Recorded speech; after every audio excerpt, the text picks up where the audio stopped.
Hello friends, welcome to our YouTube channel. आज के इस वीडियो में हम इंडियन हिस्ट्री यानी भारतीय इतिहास के एक इम्पॉर्टेंट टॉपिक बौद्ध धर्म के बारे में बात करेंगे। यह टॉपिक आपका यूपी SSC PET के एग्ज़ाम के पॉइंट ऑफ व्यू से काफ़ी इम्पोर्टेंट है। चलिए शुरू करते हैं हम आज का टॉपिक। आज जो इसका फर्स्ट क्वेश्चन है वो कहे कि इनमें से किन व्यक्ति का जन्म 560 ईसा पूर्व में हुआ था और 480 ईसा पूर्व में 80 वर्ष की उम्र में उनकी मृत्यु हो गई। यहाँ पे ऑप्शन दिए गए हैं। ऑप्शन ए है Mahavir Jain, option B Harshavardhan, option C Gautam Buddha, option D है अशोक। तो इसका जो राइट ऑप्शन है वो है गौतम बुद्ध यानी ऑप्शन नंबर सी। अब हम अगले क्वेश्चन की ओर देखते हैं। अगला क्वेश्चन कहता है हमारा, किस वृक्ष के नीचे रानी माया देवी ने गौतम बुद्ध को जन्म दिया था। ऑप्शन है हमारे साल का वृक्ष, अशोक वृक्ष, ऑप्शन सी पीपल का वृक्ष, ऑप्शन डी आम का वृक्ष।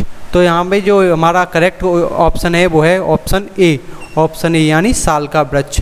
और हाँ, हमें यहाँ से दो क्वेश्चन और मिलते हैं इस क्वेश्चन में से कि हमें ये भी पूछ सकता है कि गौतम बुद्ध की माता जी का नाम क्या था। तो गौतम बुद्ध की माता जी का नाम क्या था कि माया देवी। क्या कह सकते हैं हम?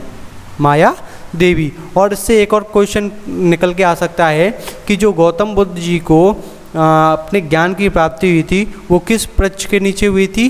वो हुई थी पीपल के वृक्ष के नीचे। चलिए हम अगले क्वेश्चन की ओर बढ़ते हैं। अगला क्वेश्चन क्या कहता है हमारा?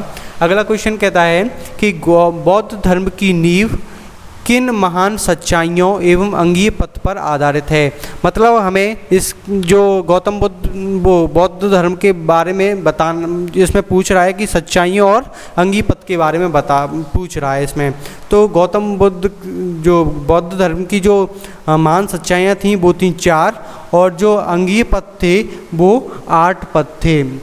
इसीलिए जो हमारा ऑप्शन है वो option number D is correct यानी ऑप्शन नंबर डी यानी जो बौद्ध धर्म की नींव थी वो 4 महान सच्चाइयों और 8 अंगीय पथ पर आधारित हैं। वो महान 4 सच्चाइयाँ उन्हें हम 4 आर्य सत्य के नाम से भी जानते हैं। वो ये हैं, जैसे कि नंबर 1 है आपका संसार में दुख है, नंबर 2 दुख का कारण भी होता है, नंबर 3 दुख का निवारण भी होता है और नंबर 4 उन दुखों को निवारण के लिए अष्टांगिक मार्ग भी बताए हैं।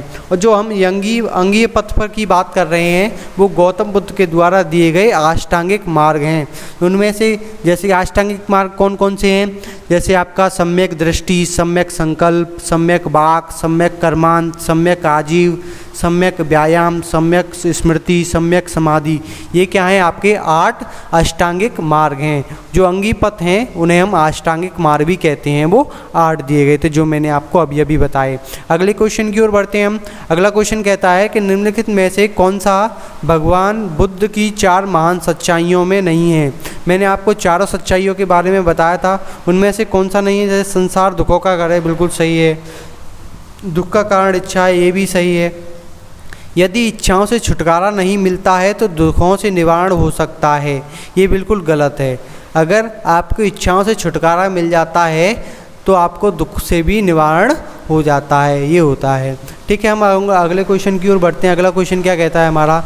अगला क्वेश्चन कहता है कि जो त्रिपिटक पवित्र धर्म ग्रंथ कौन से धर्म से संबंधित हैं। क्योंकि आपको एक कॉमन सेंस वाली बात है, हम किस धर्म के बारे में बात कर रहे हैं? बौद्ध धर्म के बारे में। तो यहाँ तो हम आसानी से बता सकते हैं कि जो त्रिपिटक पवित्र धर्म ग्रंथ है वो किस धर्म से संबंधित है? बौद्ध धर्म के। लेकिन जब आप एग्जाम में बैठोगे तब आपको ये थोड़ी बताया जाएगा कि आपको ये थोड़ी पता होगा कि आप किसके बारे में पढ़ा था। इसलिए आपको याद रखना है कि जो त्रिपिटक पवित्र धर्म ग्रंथ है वो बौद्ध धर्म से संबंधित है।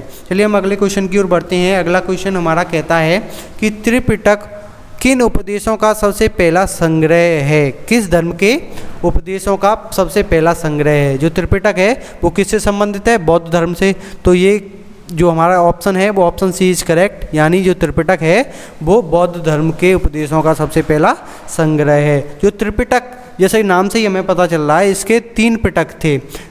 इनका क्या नाम था? एक था सूत पिटक, दूसरा था विनय पिटक और तीसरा था अभिधम्म पिटक।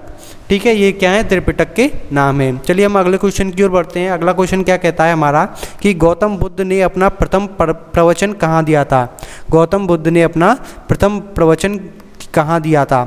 हम ऑप्शन पढ़ते हैं। Option A Kushinagar, option B Sarnath, option C Pataliputra, option D Vaishali. जो इसका करेक्ट ऑप्शन है वो है ऑप्शन बी, यानी जो गौतम बुद्ध ने अपना प्रथम प्रवचन दिया था उसे हम बोलते हैं सारनाथ, और जिस जगह पे दिया था उसे हम बोलते हैं the Holi seat of Buddha, जो कि आपका काफ़ी इंपॉर्टेंट है एग्जाम के पॉइंट ऑफ व्यू से। चलिए हम अगले क्वेश्चन की ओर बढ़ते हैं।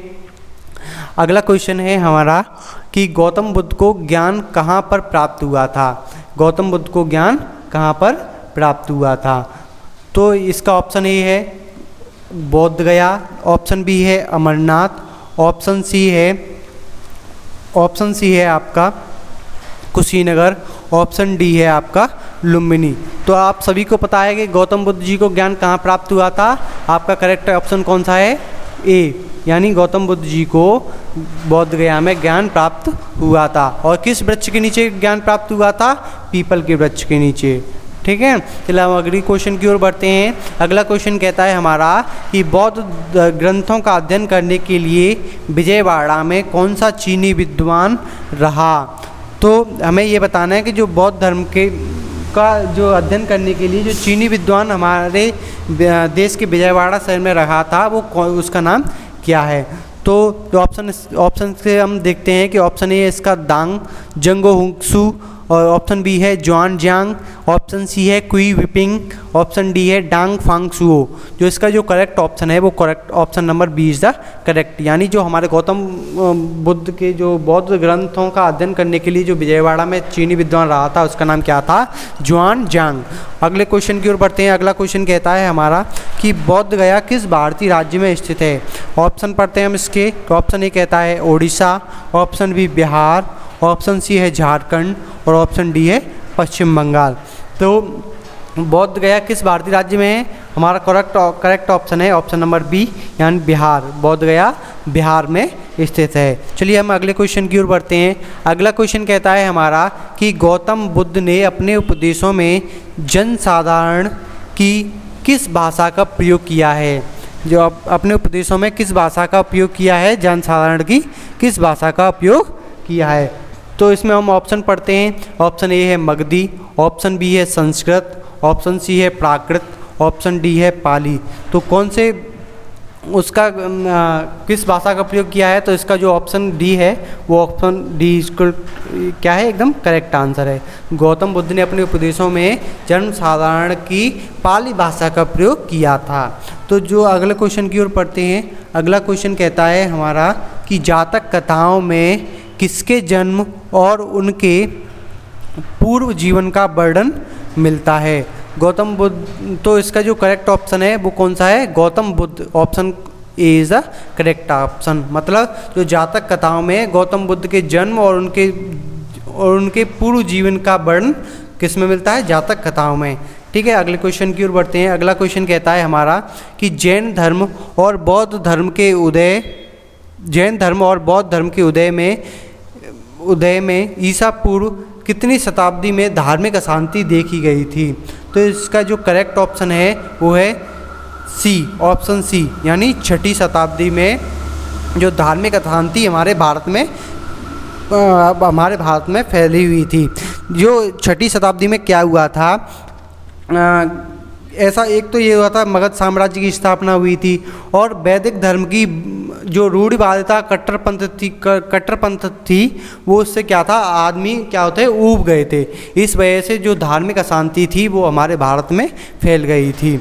ठीक है, चलो हम अगले क्वेश्चन की ओर बढ़ते हैं। अगला क्वेश्चन कहता है कि गौतम बुद्ध की माँ का नाम क्या था। मैंने आपको पहले ही बताया था गौतम बुद्ध की माँ का नाम क्या था। यहाँ पे option A is correct. Gautam Buddha की माँ का नाम क्या था? माया। अगले क्वेश्चन की ओर बढ़ते हैं हम। अगला क्वेश्चन कहता है हमारा कि बौद्ध धर्म में दिए गए जो हमारा अगला क्वेश्चन है कि वास्तुकला में मुख्य रूप से चैत्य विहार, स्तूप और स्तंभ होते हैं। किस वास्तुकला में होते हैं? ऑप्शन बी इज करेक्ट हमारा, कि ऑप्शन बी यानी बौद्ध वास्तुकला में जो मुख्य रूप से चैत्य विहार, स्तूप और स्तंभ होते हैं। अगले क्वेश्चन की ओर बढ़ते हैं हम। अगला क्वेश्चन क्या कहता है हमारा? अगला क्वेश्चन कहता है कि बौद्ध तीर्थ स्थान दांत का मंदिर कहाँ स्थित है। बौद्ध तीर्थ स्थान दांत का मंदिर कहाँ स्थित है? तो हमारा जो ऑप्शन बी है, option B is the correct answer. जो यहाँ पर जो श्रीलंका में एक मंदिर है, यहाँ पे गौतम बुद्ध जी का एक दांत सुरक्षित रखा गया है और वहाँ पर इसकी पूजा होती है। तो चलिए अगले क्वेश्चन की ओर बढ़ते हैं हम। अगले क्वेश्चन कहता है हमारा कि बौद्ध संरचना धम्मेक स्तूप कहाँ पर है? तो बौद्ध संरचना का जो धम्मेक स्तूप है वो कहाँ पर है? वो है ऑप्शन ए, सारनाथ। कहाँ पर है? सारनाथ में स्थित है। अगले क्वेश्चन की ओर बढ़ते हैं हम। अगला क्वेश्चन क्या कहता है कि बोरोबुडुर बौद्ध मंदिर कहाँ स्थित है? बोरोबुडुर बौद्ध मंदिर कहाँ स्थित है? इसका ऑप्शन सी इज करेक्ट, यानी जो बोरोबुडुर बौद्ध मंदिर है वो इंडोनेशिया में स्थित है। जो इसका जो निर्माण कराया था वो 9वीं शताब्दी में शैलेंद्र राजवंश के द्वारा हुआ था। चलिए हम अगले क्वेश्चन की ओर बढ़ते हैं। अगला क्वेश्चन हमारा कहता है कि जहाँ यह मानते हैं कि भगवान बुद्ध ने अपना पहला उपदेश दिया था, उस स्मारक का नाम बताएं और जिसे seat of the Holi Buddha भी कहा जाता है। तो उन्होंने हमने पहले ही क्वेश्चन पढ़ चुका है। जो हमारा पहला उपदेश दिया था उन्होंने कहाँ दिया था? सारनाथ में। और जिस जगह पर उन्होंने दिया था, उपदेश दिया था गौतम बुद्ध जी ने, उसको हम क्या बोलते हैं? धम्मेक स्तूप। और इसका निर्माण किसने कराया था? महान सम्राट अशोक ने इसका निर्माण कराया था। चलिए हम अगले क्वेश्चन की ओर बढ़ते हैं। अगला क्वेश्चन कहता है हमारा, निम्नलिखित में से कौन सा एक बुद्ध की शिक्षाओं का संग्रह है? कि जो बुद्ध की शिक्षाएं हैं उन सब का संग्रह किस में मिलता है? ऑप्शन ए है हमारा आगम, ऑप्शन बी है ब्राह्मण, ऑप्शन सी है हमारा पुराण, ऑप्शन डी है हमारा त्रिपिटक। जो इसका जो करेक्ट ऑप्शन है वो है ऑप्शन डी। जो त्रिपिटक है वो किससे संबंधित है? गौतम बौद्ध धर्म से संबंधित है। और जो इनकी शिक्षाओं का जो संग्रह है वो किस में मिलता है? त्रिपिटक में मिलता है। चलिए हम अगले क्वेश्चन की ओर बढ़ते हैं। हमारे क्वेश्चन यहाँ पे ख़त्म हो चुके हैं। अगर और कोई भी क्वेश्चन मुझे इम्पोर्टेंट लगेंगे वो मैं आपको अगली वीडियो में लेके आऊँगा। Thanks for watching. और आप इस चैनल को सब्सक्राइब ज़रूर कर लीजिएगा, जिससे हम आपको ज़्यादा से ज़्यादा UPSSC PET के एग्ज़ाम के जो इम्पोर्टेंट क्वेश्चन हैं उनकी हम आपको हेल्प कर सकें। Thank you.